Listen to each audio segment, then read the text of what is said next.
Gurudev Rabindranath Tagore, a life, an art, a legacy.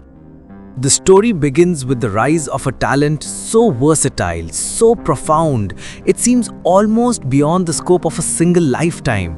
Rabindranath Tagore, known to millions as Gurudev, was a personality of unparalleled genius in the history of the Indian subcontinent. Born in 1861 and living until 1941, he was so much more than a poet. He was a novelist, a playwright, a composer, a philosopher, a social reformer and an educator. Imagine this, he was Asia's very first Nobel laureate, winning the prize for literature in 1913, and he holds the unique distinction of having composed the national anthems for two different countries, India and Bangladesh.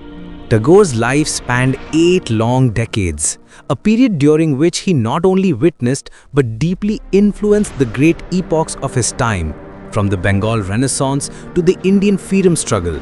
His work, it builds a bridge, a beautiful, sturdy bridge between Western and Indian cultural traditions, and it champions humanism, nationalism, and a deep, abiding connection with nature. We will now journey through the different stages of his life, his literary triumphs, his philosophical insights, and the enduring legacy he has left behind. Let us travel back to the first chapter, his early life and the unique atmosphere of Jorasanko. From 1861 to 1878, Rabindranath was born on the 7th of May 1861 in the vast and culturally rich Thakur Badi, the family home of the Tagores in Jorasanko, Calcutta. His father, Maharshi Rabindranath Tagore, was a central figure in the Brahmo Samaj and a man of deep spiritual conviction. His mother, Sarada Devi, was a traditional Bengali homemaker. But the Tagore family was anything but ordinary. It was an epicenter of art, of music, literature, and social reform. Now, you might think a boy from such a family would excel in school, but Rabindranath found formal schooling almost unbearable. He disliked the rigid discipline, the endless emphasis on rote learning. So his most significant education took place right there at home. Private tutors taught him various languages, literature, science, and music. Can you picture it? A childhood free from the confines of a classroom, a mind allowed to wander and wonder. This artistic and free-thinking environment made him imaginative and curious from a very young age. By the tender age of 8, he had already begun to write poetry. At 11, he embarked on a long journey with his father. A journey that took him to Shanti Niketan, at that time an ashram founded by the Maharshi, and onwards to the majestic Himalayas. These travels introduced him to the sheer grandeur of nature, which would later become a central, recurring theme in his poetry. The next phase of his life, from 1878 to 1890, marks his literary initiation and his travels abroad. In 1878, a young Rabindranath was sent to England with the idea that he would study law. But his heart was not in academic studies. Instead, he found himself drawn to lectures on literature at the University of London, and he immersed himself in European music and literature. This experience was vital in shaping his creativity. It was here that he began to learn how to blend the lyrical style of the West with the classical traditions of Bengal.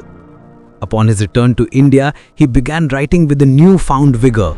Poetry, plays, and short stories flowed from his pen. It was during this period that he gave us works like Sandhya Sangeet and Prabhat Sangeet. In 1883, he married Mrinalini Devi. It was also during this time that Tagore established a new genre in Bengali literature, the short story.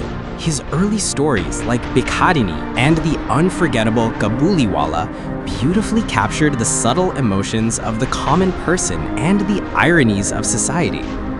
But it was a move away from the city that would usher in the most fertile period of his creative life.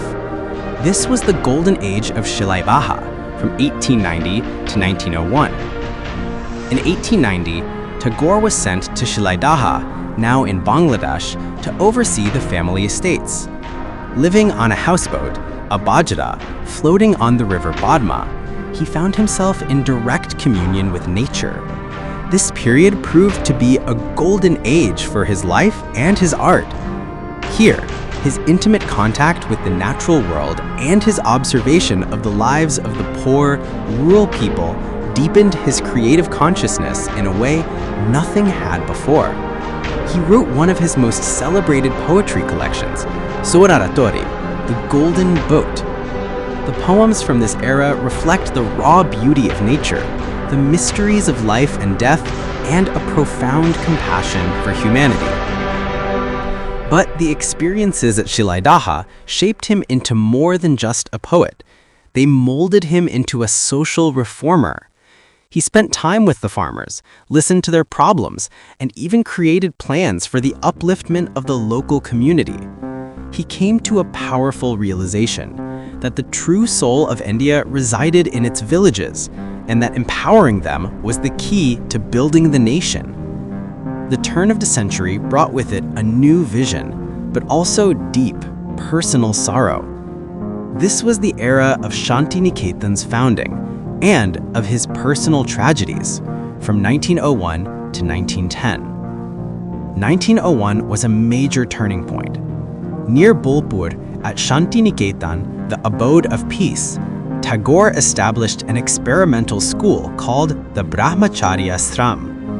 This school was his educational philosophy brought to life, learning in the open embrace of nature through the ancient Guru-Shishya tradition, where creative freedom and artistic expression were given top priority.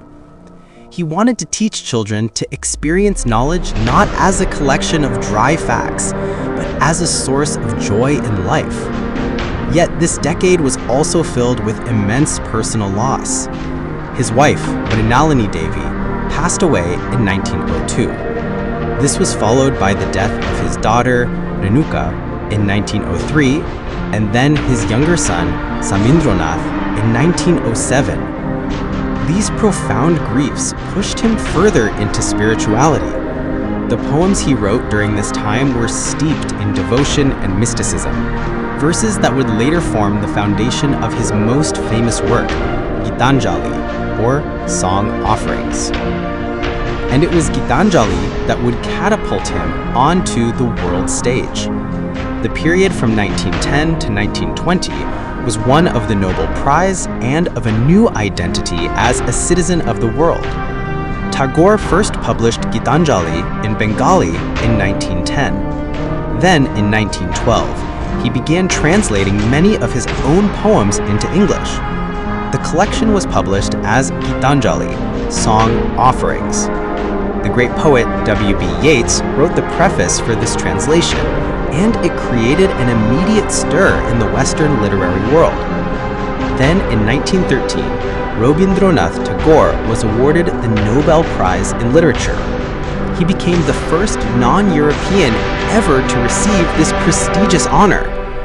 The award transformed him, almost overnight, into India's global cultural ambassador. After the Nobel Prize, Tagore embarked on journeys across the world. He lectured in Japan, America, Europe, and South America, advocating for a harmony between Indian philosophy and Western modernity. His principles were not just words. In 1919, in protest against the Jallianwala Bagh massacre, he renounced the knighthood conferred upon him by the British government. It was a powerful act that demonstrated his deep commitment to the Indian freedom movement. In his later years, from 1921 to 1941, his vision expanded even further, giving rise to Vishwabharati and a focus on rural reconstruction. In 1921, Tagore expanded Shantiniketan to establish Vishwabharati University, founded on the ideal Yatra Vishwam Bhavati Ekanidam. Where the whole world meets in a single nest, the university was envisioned as a platform to bring Indian culture to the world and to welcome the best of world cultures into India. Nearby, he also founded Sri Niketan, an institution focused on rural reconstruction and vocational education. Tagore firmly believed that India's poverty could only be eradicated if the rural economy was made self-reliant and if education was linked directly to agriculture and craftsmanship, not just academics. In his final years, alongside his writing and educational work, he developed a profound interest in painting. He created thousands of paintings, which represented a new dimension of his creative expression. His art was often mysterious and dreamlike, offering a glimpse into the depths of his subconscious mind. His final literary works include the novel Shesher Kobita and poetry collections like Patraput and Shejuti. Even in these last creations, the search for life, love, death, and eternal truth continued unabated. So, what is the legacy he leaves behind? The impact he had on the Indian nation and indeed the world is immeasurable. His literary legacy is immense. Tagore enriched nearly every form of Bengali literature. He made Bengali prose simple yet lyrical. His short stories, his novels like Gora and Ghare Baire, and his plays like Rakt Korbi placed Indian literature firmly on the world map. Then there is his music. He composed over 2,200 songs known collectively as Rabindra Sangeet. This music is not just a genre, it is an inseparable part of Bengali culture, a marvelous fusion of classical ragas, folk tunes, and Western influences. His philosophy on nationalism and humanism remains deeply relevant. Tagore rejected the narrow confines of nationalism. He believed that true patriotism must be rooted in the broader interests of humanity. He respected Mahatma Gandhi, but he did not always agree with his methods, particularly certain aspects of the non-cooperation movement which he saw as potentially insular and destructive. And of course, the national anthems, India's Jana Gana Mana and Bangladesh's Amar Shonar Bangla both came from his pen. This gives him the status of being the only person in the world to have given two nations their national identity in song. Gurudev Rabindranath Tagore passed away on the 7th of August 1941 at his Jorasanko home, but his legacy is immortal. The life of Rabindranath Tagore was the life of an artist, a philosopher, and a humanist. He imagined an education system connected to nature, a society free from dogma, and a worldview that stretched beyond geographical borders. His words continue to inspire Indian and global consciousness today. Vishwabharati and Shantiniketan stand as living testaments to his ideas and his vision.